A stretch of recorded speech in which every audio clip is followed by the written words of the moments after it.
సుదర్శన చక్రాన్ని నువ్వు చేతితో పట్టుకుని ఎప్పుడైనా నువ్వు దీన్ని నీ రిపుల త్రియామాచరుల అంటే మూడవ యామమునందు చరించేవారు, చీకట్లో తిరిగేవాళ్ళు రాక్షసులు.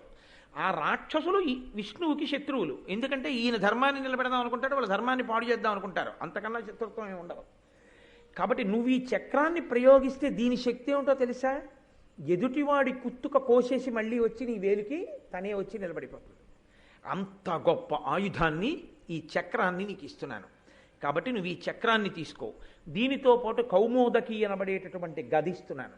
ఇప్పటికీ మనం వాటినే స్తోత్రం చేస్తాం. అరినళిన గదా శంఖ పాణిర్ముకుంద భూ పాదౌ యస్య నాభిః వీరసుర నిలచంద్ర సూర్యౌ చ నేత్రే అని విష్ణు సహస్రం చదివే ముందు పీఠికలో చదవట్లా. కాబట్టి నీకు చక్రం ఇస్తున్నాను. కాబట్టి ఇప్పుడు ఇంకా మీరు కాపాడగలరా ఇంద్రుడు వస్తే?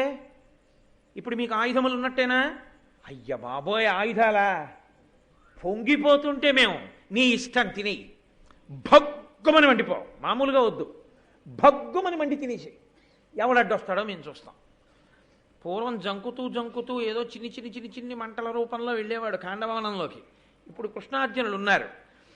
పెడిలి సువర్ణ పర్వతము పెక్కు తెరంగుల వ్రయ్యునట్టులప్పుడు వివిధ ప్రకారముల భూరిసి కావళి కాండవంబు నల్లడుగడు పర్వగా పెరిగి కల్పదొడంగె హుతాచనుండు ఏట్పడగ వనంబులోని మృగపక్షి భుజంగమ భూత సంఘముల్. ఎలాగ కాల్చేశాడంటేట ఇంకా ఉత్తర క్షణంలో మేరుపర్వతం యొక్క శిఖరములు పెళ్ళన బరద్దలైపోతే ఎలా ఉంటుందో అలా ఒక్కసారి ఖాండవనం అంతా అగ్నిహోత్రం అంటుకుంది. అంటుకోవడం ఏమిటి? మొట్టమొదట అందులో ఉండేటటువంటి జంతువులన్నీ పరిగెత్తబోయాయి. కానీ ఎక్కడికని పరిగెడతాయి? అగ్నిహోత్రంలో అవన్నీ కాలిపోయాయి. దాంతో వికృతమైనటువంటి క్రూరమృగముల యొక్క ధనులు, చెట్ల మీద ఉన్న పక్షులు పైకి ఎగరబోయాయి. అగ్నిహోత్రం కింద పరిగెత్తేవాడినే కాదు, అసలు అగ్నిహోత్రం యొక్క శక్తి ఎక్కడో తెలుసా అండి? అగ్నిహోత్రం యొక్క శక్తి పైన ఉంటుంది, కింద కన్నా పైన ఎక్కువ దాన్ని. అందుకే మంట మీద కదా గిన్ని పెడతాం. పైగా అగ్నిహోత్రుడి యొక్క ప్రవాహం కూడా ఊర్ధ్వముఖ చలనం అయింది. ఆయన పైకి ఎక్కుతాడు. నీరు అధోముఖ చలనం కిందకెడుతుంది. మీరు అందుకే అగరవత్తుని ఇలా పెట్టండి, నిధనం అవుతుంది. అగరవత్తు వెలిగించి ఇలా పెట్టండి, పైకి ఎక్కుతుంది. అగ్ని పైకి రేగుతాడు ఆయన. అందుకని పైకి లేచింది అగ్నిహోత్రం. పైకి లేచేటప్పటికి పక్షులు చెట్ల మించి పైకి లేచిపోబోయాయి. ఆయన ఎక్కడికి పోతారని ఒక్కసారి పైకి లేచాడు. లేచేటప్పటికి జ్వాలలకి అవన్నీ కింద పడిపోయి కొవ్వలాడుతూ పక్షుల ధనులు, క్రూరమృగాల ధనులు, ఈ ధనులతో పక్షులన్నీ కాలిపోతున్నాయి. పెద్ద మంటలు, సెగలు, పొగలు, పెటిల్లు మన్న ధనులు పేలిపోతున్నవి, రవ్వలతో పైకి రేగిపోతున్నాయి. ఖాండవనం అంతా కాలిపోతోంది. పచ్చిది ఎండిపోయి కాలిపోయింది, ఎండిపోయినట్టు కాలిపోతోంది. తన ప్రతాపం అంతా చూపించి గబగబా వేసేసుకుంటున్నాడు, మందు వేసేసుకున్నట్టు. చూడండి, ముందు తొందరగా ఇది వేసుకోండి, ముందు ప్రాణరక్షణ జరగాలి మీకు అన్నవాడు ఒక గంట వేసుకుందాం లేదో చూసొద్దాం టీవీ అంటాడేంటి, ముందు గబుక్కుని వేసుకుంటాడు ఏ మంచినీళ్ళతోటో. అలా గబగబా కాల్చేస్తున్నాడు ఖాండవనాన్ని. ఈ కాల్చడంలో ఏమైందో తెలుసా అండి?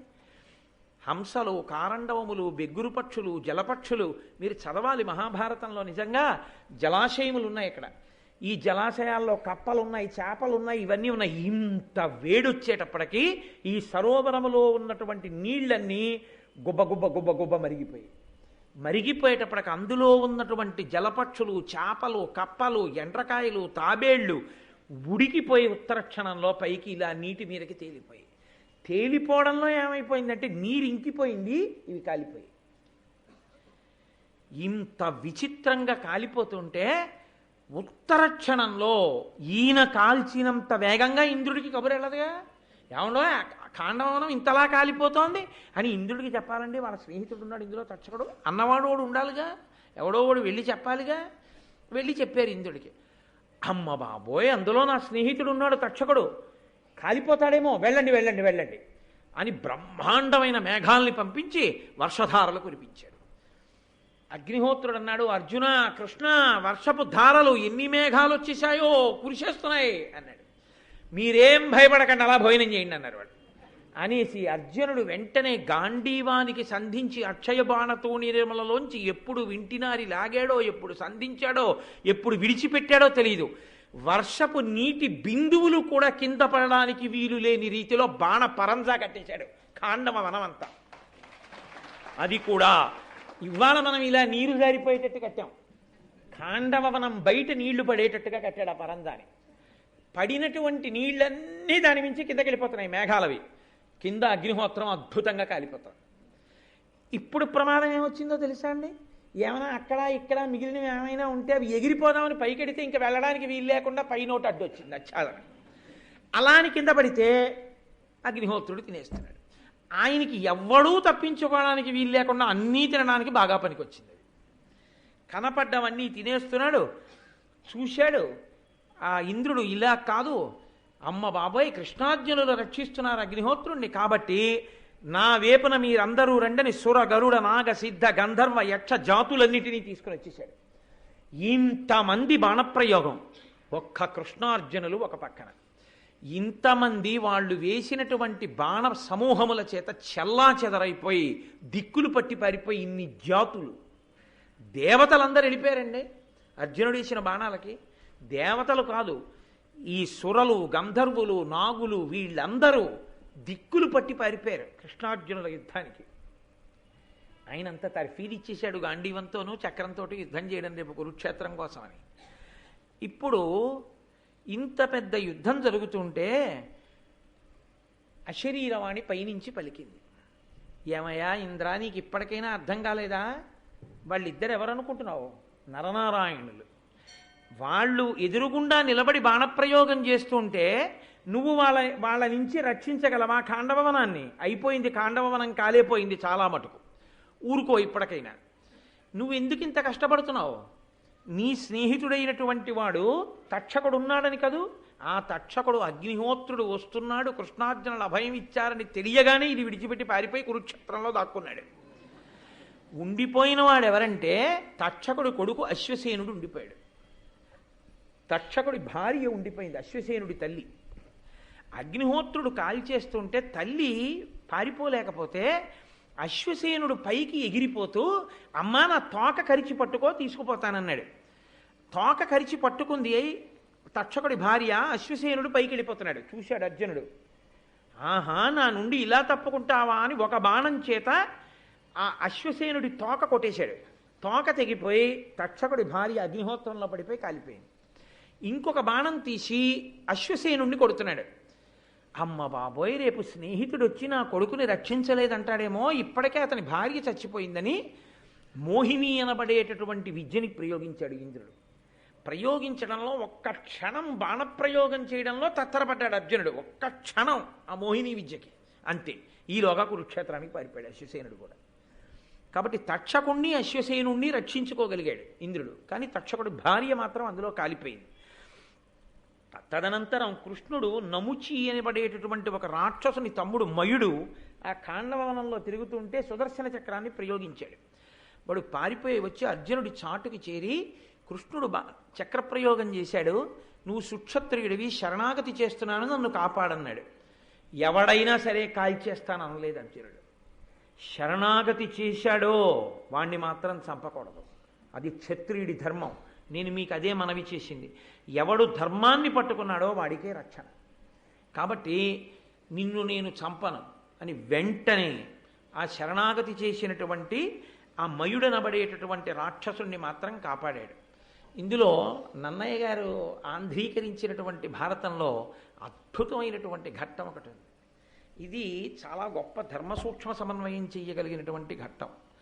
చాలా గొప్ప విషయాన్ని గృహస్థాశ్రమంలో ఉన్న వాళ్ళకి నేర్పుతూ ఉంటుంది. అది మందపాలుడు అని ఒక రాజుగారు. ఆయన 1000 దేవతా సంవత్సరముల పాటు తపస్సు చేశాడు. చేసి అది కూడా బ్రహ్మచర్యంతో తపస్సు చేసి ఆయన తిన్నగా ఊర్ధ్వలోకాలకు వెళ్ళిపోయాడు. వెళ్ళిపోతే ఆయన్ని చూసి వెంటనే ద్వారాలు మూసేసేయండి అన్నాడు.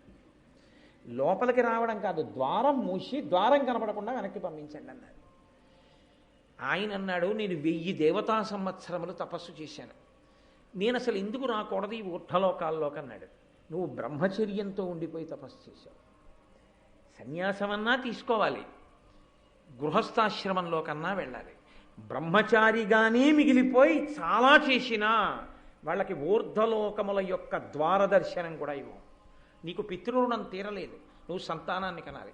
పిచ్చి పిచ్చి వేషాలు వేసి ఏదో వేదాంతం వంటబట్టిందని పెళ్లి చేసుకోమనే వాళ్ళకి వాత.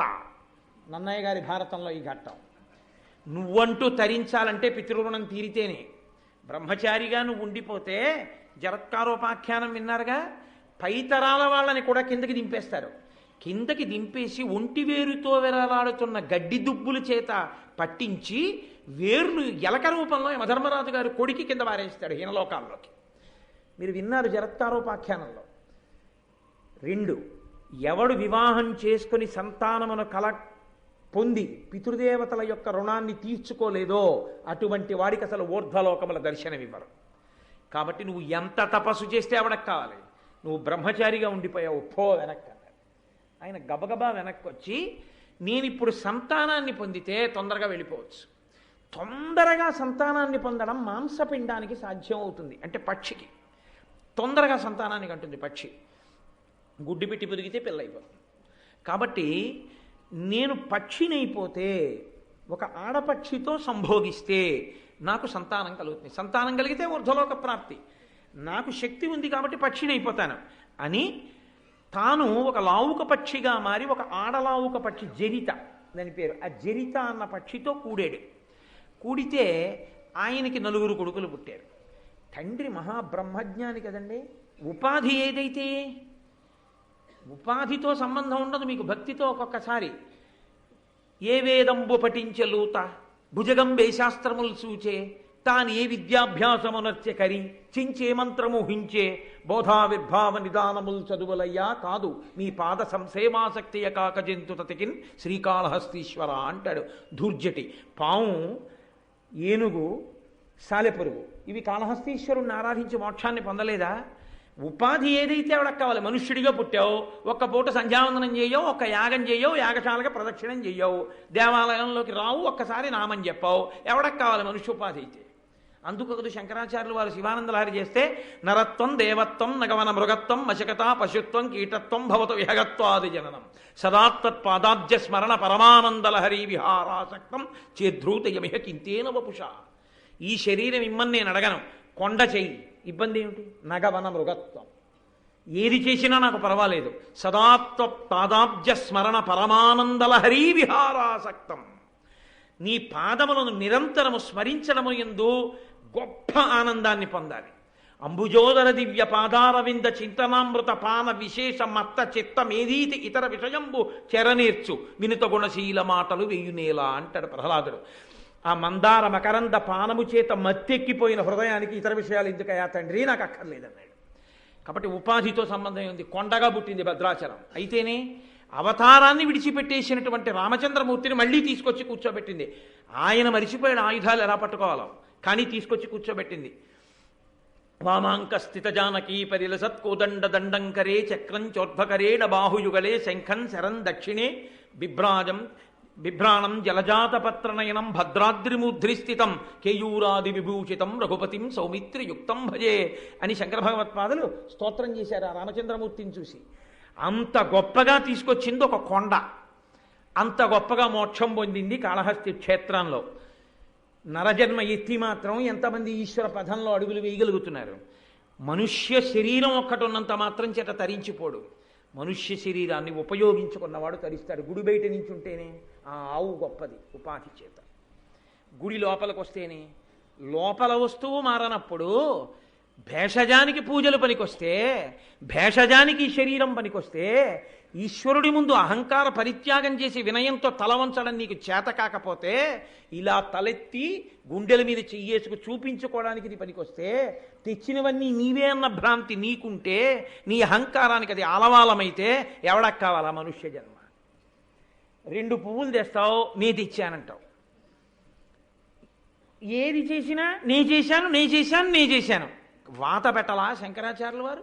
గభీరే కాసారే విశతి విజనే ఘోర విపినే విశాలే శైలే చ భ్రమతి కుసుమార్థం జనమతి సమర్ప్యైచేత సరసిజముమానాదభవతే సుఖేనా వస్తాతుం జనైహ నజానాతి కిమహో అని అడిగారు ఆయన. కాబట్టి ఆ వినయం, ఆ భక్తి ప్రధానం. ఉపాధితో ఏముంది? ఈ ఉపాధితో ఉండి భక్తి లేనప్పుడు ఇది ఉన్నా ఒకటే, ఊడిపోయినా ఒకటే. ఇందులో ఉండి భక్తితో ఉన్నావా, నీ పాదముల మీద పడి నమస్కరించవలసిందే. కాబట్టి ఆయన పక్షిగా ఉండి జరితతో కలిసి ఉన్నందుకు పుట్టినటువంటి నలుగురు కొడుకులు బ్రహ్మజ్ఞానులు అయ్యారు. విత్తనం యొక్క ఫలితం అది. అందుకని బ్రహ్మజ్ఞానులు పుట్టారు. వాళ్ళు జరితారి, సారిసృక్క, స్తంభమిత్ర, ద్రోణ అని నలుగురు బ్రహ్మజ్ఞానులు. ఈ ఖాండవనం కాలిపోతోంది. తండ్రి వెళ్ళిపోయాడు పిల్లలు పుట్టేగాని. వెళ్ళిపోయి లపిత అని తన మొదటి భార్య మనుష్యకాంత, ఆమెతో ఉన్నాడు అంతఃపురంలో. ఈ జరిత అంది ఏడుస్తూ, మీ తండ్రి సంతానాన్ని కన్నాడు, రక్షించవలసిన వాడు రక్షించకుండా వెళ్ళిపోయాడు. ఇప్పుడు నేను ఈ కోణల్ని ఏమి రక్షించుకోగలను? ఇదిగో ఇక్కడ ఒక చిన్న బిలం ఉంది, కన్నం. కన్నంలోకి వెళ్ళిపోతే అగ్ని ఏం చేయలేదు. కానీ మన ప్రారంధం ఏమిటంటే మనం మాంసపిండాలం. మాంసపిండమైన కారణం చేత మనం దొలకగానే ఎలక కొరికేస్తుంది మనల్ని. కాబట్టి అందులోకి వెళ్ళి బయటికి వచ్చి బతుకుతామని నమ్మకం లేదు. ఇక్కడే ఉంటే అగ్నిహోత్రుడి యొక్క అనుగ్రహం అంటూ కలిగితే మనం బ్రతకచ్చు. ప్రమాదం ఏర్పడినప్పుడు ఖచ్చితంగా చచ్చిపోతామన్న దాంట్లో వేలు పెట్టకూడదు. ఏవో చచ్చిపోవచ్చు, చచ్చిపోకపోవచ్చు అన్న దాని మీదే నిలబడాలి. కాబట్టి చెట్టు మీదే ఉందాం. అగ్ని ఇక్కడ దాకా వచ్చేసి కాల్చేస్తే కాలిపోదాం. ఈ లోపల మనకేమైనా అదృష్టం కలిసి వస్తే కలిసి వస్తుంది, బొరియలోకి వెళ్ళొద్దు. కాబట్టి నేను మీతో ఉంటానంది. అంటే ఆ పక్షులు అన్నాయి, వద్దమ్మా నువ్వు కూడా వెళ్ళిపో అన్నాయి. నువ్వు కూడా వెళ్ళిపో నాన్నగారిలాగే, మేము బతికి ఉంటే ఉంటాను, లేకపోతే లేదు. అమ్మా నువ్వంటూ ఉంటే మళ్ళీ నీకు బిడ్డలు పుడతారు. కానీ అమ్మా నువ్వు మరణించి మేముంటే అమ్మ మళ్ళీ రాదుగా మాకు, అందుకని వద్దమ్మా నువ్వు వెళ్ళిపో అన్నాయి. కానీ మందపాలుడు కృతఘ్నుడై వెళ్ళిపోలేదు బిడ్డల్ని కని. ఖాండవనాన్ని దహించడానికి మొట్టమొదటిసారి అగ్నిహోత్రుడు వెడుతున్నప్పుడే ఆయన గబగబా అగ్నిహోత్రుడి ముందుకెళ్ళి వేదాంతర్గతమైనటువంటి అగ్ని సూక్తంతో అదేంటి ఆయన్ని ప్రార్థన చేశాడు. మీకు ఇదొక చాలా గొప్ప విషయం అండి శాస్త్రంలో. మీరు ఒక దేవతామూర్తిని ఎలా ప్రార్థన చెయ్యాలో, ఎలా పొగడాలో మనకి రాదని ఋషులు ఏం చేశారంటే సూక్తములను ఇచ్చారు. సూక్తము అన్న మాటకు అర్థం ఏంటంటే సుఉక్తము, బాగుగా చెప్పబడినది. ఎంత బాగుగా, నువ్వు అంత బాగా చెప్పలేవు. కాబట్టి దుర్గాదేవి అనుగ్రహం నువ్వు పొందాలి. నీకేమైనా వస్తే ఓం జాతవేదసేసు నవామ సోమన్ అని చక్కగా దుర్గా సూక్తం చదువు. నీకు రాదు, ఎవరైనా బాగా చదవగలిగిన వాళ్ళు కనబడి చదువుతుంటే భక్తితో కూర్చుని విను, చాలు నీకు ఆ ఫలితం వచ్చేస్తుంది. సూక్తమునందు పూజ కూడా అక్కర్లేదు, సూక్త పఠనం చేస్తే చాలండి. దుర్గా సూక్తం చదివారనుకోండి ప్రమాదం తప్పిపోతుంది తెలుసా అండి, అంత శక్తివంతం దుర్గా సూక్తం. అందుకే అన్ని సూక్తముతో దేవత పేరు పెడతారు. నీలా సూక్తం, భూసూక్తం, పురుష సూక్తం, శ్రీ సూక్తం, మంజు సూక్తం, అన్ని సూక్తములే. అంటే దాని గురించి బాగుగా చెప్పబడినది. ఇది తెలుసున్నవాడు మందపాలుడు. కాబట్టి ఆయన వెళ్ళిపోతున్నాడు ఖాండభవనం మీదకి అగ్నిహోత్రుడు. ఆయన పక్కన నిలబడి అగ్ని సూక్తములతో ప్రార్థన చేశాడు. వేదాంతర్గతమైన అగ్ని సూక్తాన్ని చదివాడు. మీకు రెండో మాట వచ్చింది అగ్ని సూక్తం అప్పుడే ఆదిపర్వంలో. ఒక మారు చదివారు ఒకరు. ఎవరు చదివారు? వశిష్ఠ మహర్షి తన శిష్యుడికి సూర్యభగవానుడి యొక్క కూతురైన తపతిని తీసుకొచ్చి వివాహం చేయడం కోసమని నిమిషానికి 365 మాడలు వెళ్ళిపోయేటటువంటి సూర్యరథంతో కలిసి వెడుతూ సూర్య సూక్తం చదివాడు. చదివితే దానికి ప్రసన్నుడైన సూర్యనారాయణమూర్తి తన కుమార్తెని వశిష్ఠ మహర్షి యొక్క శిష్యుడికి ఇచ్చి పెళ్లి చేశాడు. ఆ తాపత్యులు పాండవులయ్యారు అని నేను 2-3 రోజుల క్రితమే మీకు చెప్పాను. కాబట్టి సూర్య సూక్తములు ఆయన చదివాడు, అగ్ని సూక్తములను మందపాలుడు చదివాడు. అగ్ని సూక్తంతో చదివితే, సూక్తము అంటే ఆ చదవడం కూడా అంత అందంగా ఉండాలి. ఏదో గడబిడ గడబిడ గడబిడ గడబిడ చదివితే దానికి ఇంకా భక్తి ఏమిటి, బూడిదే.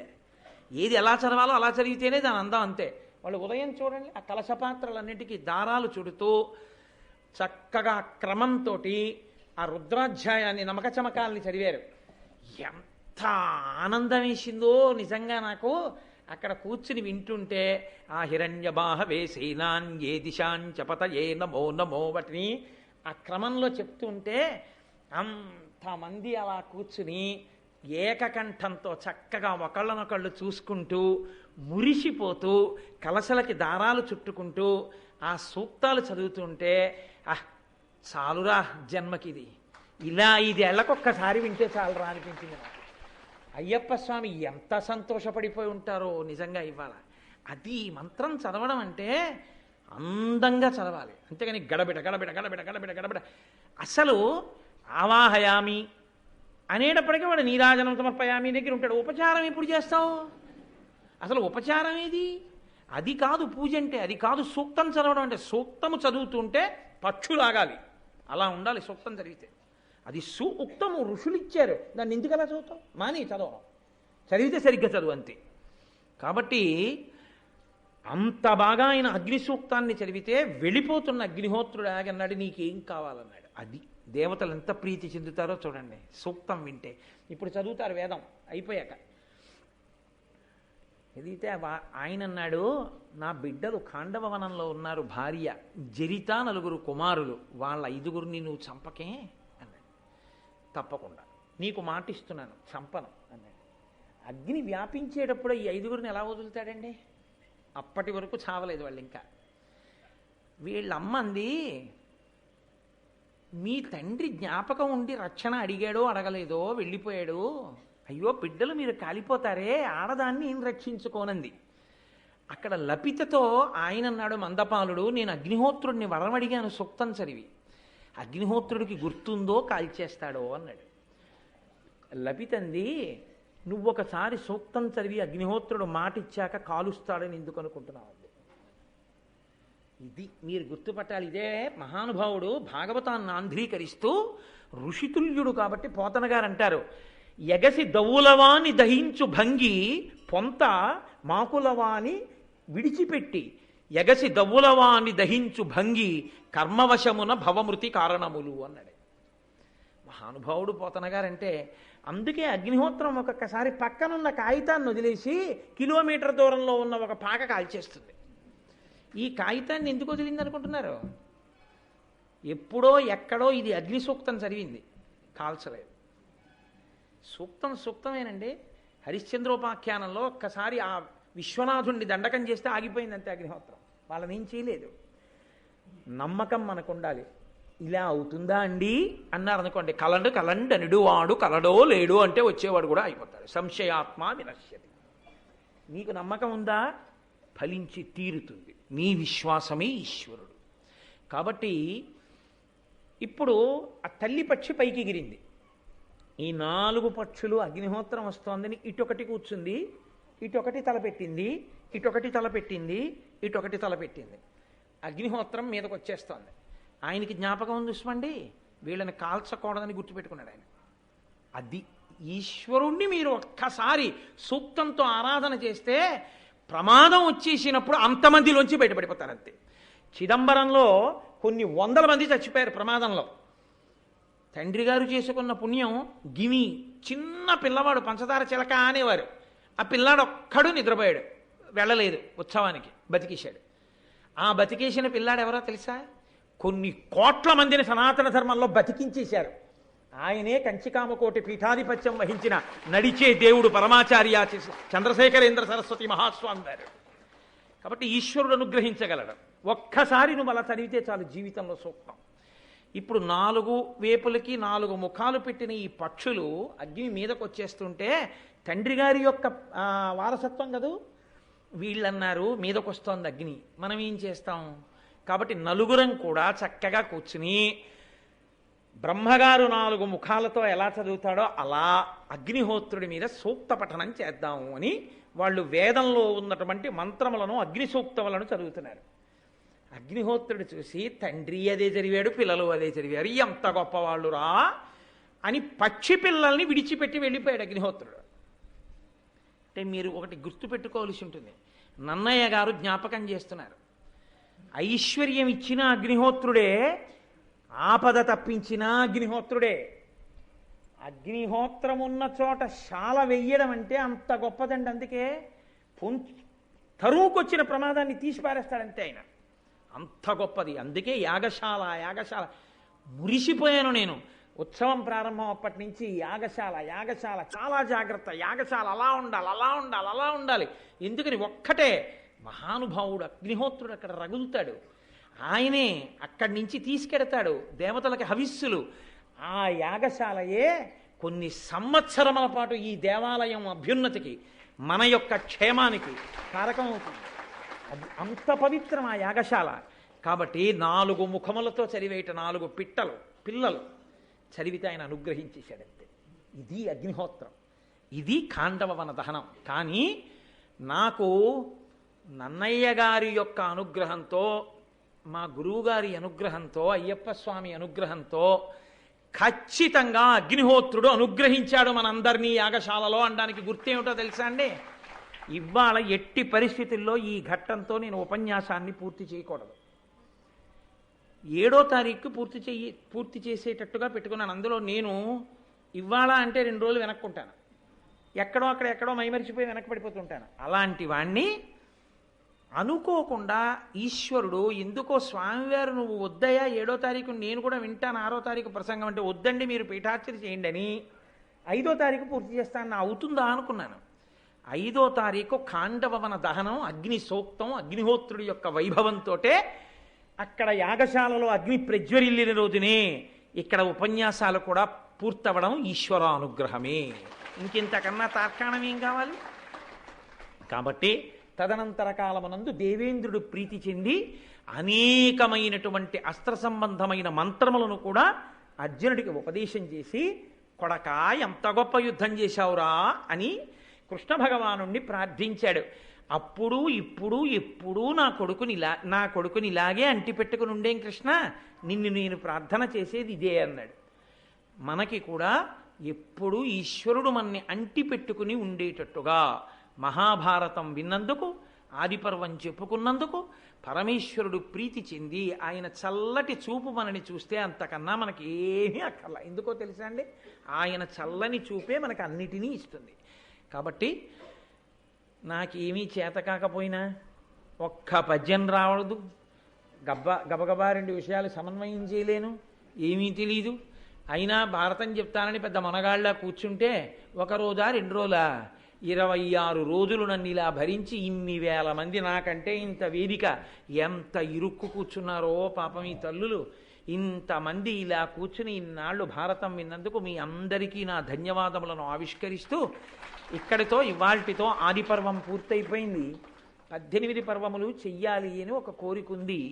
రామాయణ భాగవతములు అయ్యాయి కాబట్టి భారతం చెప్పేస్తే ఏదో మా అమ్మ అంత కష్టపడి ప్రసవ వేదన పొంది నాకు ఈ శరీరం ఇచ్చినందుకు, అమ్మ నువ్వు నాకు ఈ శరీరం ఇచ్చినందుకు ఉత్తినే వాడుకోలేదమ్మా, నువ్వు అంత కష్టపడ్డందుకు నేను ఏదో చెప్పాను సుమా అమ్మ అని మళ్ళీ మా అమ్మని కలుసుకునే రోజు వచ్చినప్పుడు చెప్పుకోగలుగుతాను. కాబట్టి ఏమో అవకాశం ఉంటే 1 సంవత్సరం పాటు అసలు ఏ ఊరు వెళ్లకుండా 1 సంవత్సరం మహాభారతం అంతా పూర్తి చేసే వరకు 2011లోనో ఎప్పుడో పూర్తిగా 18 పర్వాలు పూర్తయిపోయేలా మహాభారతాన్ని చెప్పుకునే ప్రయత్నం చేద్దాం. ఆ మహాభారతం అంతా గోపాలకృష్ణ గారి సమక్షంలోనే జరుగుతుంది. కాబట్టి చాలా చాలా సంతోషం. నేను మీతో ఒక విషయం మనవి చెయ్యాలనుకుంటున్నాను. మంగళం చెప్పే ముందే ఆ విషయం చెప్పి మంగళం చెప్పేస్తాను. స్వస్తి అన్నాను కాబట్టి ఇది వేరుగా చెప్తున్నట్లు. నేను ఇప్పటిదాకా మీతో యాగశాల వైభవాన్ని అనుసంధానం చేశాను. మనం క్రమశిక్షణగా నిలబడగలిగితే చాలా. అందులో నాకు అపనమ్మకం ఏం లేదు మీ అందరి మీద, ఎందుకంటే ఎన్ని ఉత్సవాల్లోనూ మీరు అలా నిలబడిన వాళ్ళు. మనం ఈ ప్రాంగణాన్ని విడిచిపెట్టేసి ఇప్పుడు అందరం బయటికి వెళ్ళిపోదాం, యాగశాల దగ్గర నిలబడదాం. యాగశాలకు ఇటు నిలబడతారో ముందు నిలబడతారో ఎలా నిలబడినా సరే ఋత్విక్కులకి మాత్రం మనం అభ్యంతరం కల్పించకూడదు. వాళ్ళిప్పుడు చతుర్వేద స్వస్తి చేస్తారు ఆ యాగశాలలో, అది అద్భుతం, చూడాలి. రేపు ఒక్కరోజే కదండి, ఎల్లుండి కుంభాభిషేకం అయిపోతుంది. రేపు సాయంకాలం 6:30 స్వామివారు చేసేటటువంటి చంద్రమౌళీశ్వరారాధన, యాగశాల దర్శనం. రేపు సాయంకాలం 5:30కు వస్తే లోపల సీట్లు దొరుకుతాయి అనుకుంటున్నాను నేను. లేకపోయినా పర్వాలేదు, బయటికి లైవ్ టెలికాస్ట్ అవుతుంది.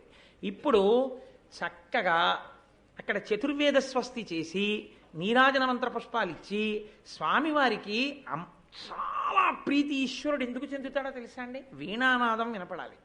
ఇప్పుడు వీణ మీద ఒక కీర్తన వినిపిస్తారు, అలాగే ఆ డోలు సన్నాయి మీద అసుర సంధ్య వేళ దాటింది యాగశాల కాబట్టి అక్కడ శివతాండవాన్ని మోగిస్తారు.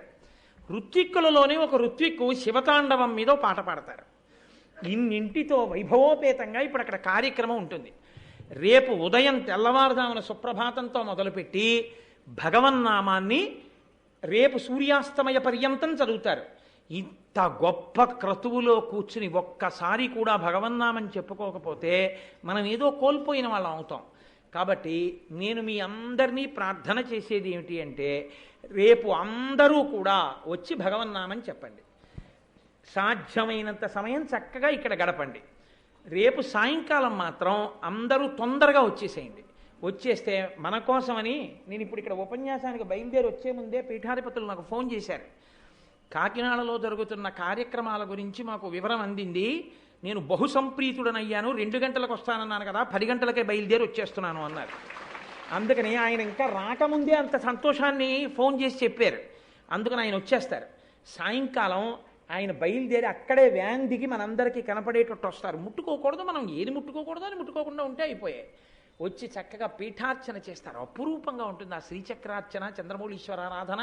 అన్ని హారతులు ఎత్తుతారు అమ్మవారికైనా, చూసి తీరాల ఆయుధాలు పెట్టడం అవన్నీని. కాబట్టి రేపు చక్కగా ఆ పీఠార్చన అసుర సంధ్య వేళలో చూద్దురు. కానీ ఎల్లుండి ఉదయం స్వామివారికి కుంభాభిషేకం, దేవాలయం చుట్టూ షామియానాలు, కుర్చీలు అన్నీ వేసేస్తారు. చక్కగా రేపు రాత్రి నవపాషాణం కుంభుతారు ఇక్కడ, అదంతా కూడా చూడొచ్చు. కాబట్టి మీ అందరూ కూడా కొద్దిగా ఆలస్యమైనా ఉండడానికి వీలుగా, మళ్ళీ వెళ్ళిపోయేటప్పుడు కూడా భద్రంగా మీ బిడ్డలనో ఎవరినో దగ్గర పట్టుకుని జాగ్రత్తగా మీ నగలను రక్షించుకుంటూ, అమ్మ ప్రత్యేకించి ఆడవారు జాగ్రత్తగా వెళ్ళండి. ఎందుకంటే ఎవరి సందడి వారిది. భక్తితో మీరుంటారు, ఇంకొక రకమైన దృష్టికోణంతో బయట ఉండే కొంతమంది సమాజ వ్యతిరేక శక్తులు ఉంటాయి. కొంచెం జాగ్రత్తగా మీరు బయలుదేరుదురు. కానీ ఇప్పుడు చక్కగా తోసుకోకుండా యాగశాల ముందుకు రండి. అందరూ కూడా నీరాజన మంత్ర పుష్పాలు అయిపోయాక యాగశాలకి ప్రదక్షిణం చేసి బయలుదేరుదురు. కానీ కాబట్టి నేను మీకు ఏది చెప్పాలనుకున్నానో అది పూర్తి చేశాను అని నేను అనుకుంటున్నాను. కాబట్టి ఇప్పుడు మనం ఈ కార్యక్రమం అయిపోయిన తర్వాత లేచి అక్కడికి వెళ్ళిపోదాం. ఇంతకన్నా నేను ముఖ్యంగా మీకు చెప్పవలసింది ఏమైనా ఉంటే పర్వాలేదు, రోజు కలుస్తూనే ఉంటాం కాబట్టి రేపు పొద్దున్నో సాయంకాలం మళ్ళీ నేను మీకు చెప్తాను.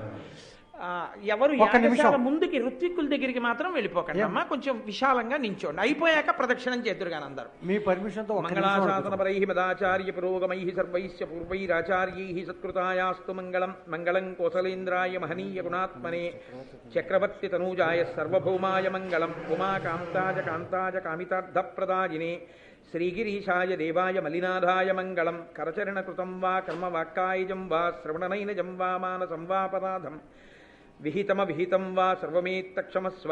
శివ శివ కరుణాబ్ధే శ్రీ మహాదేవ శంభో. సర్వం శ్రీ ఉమామహేశ్వర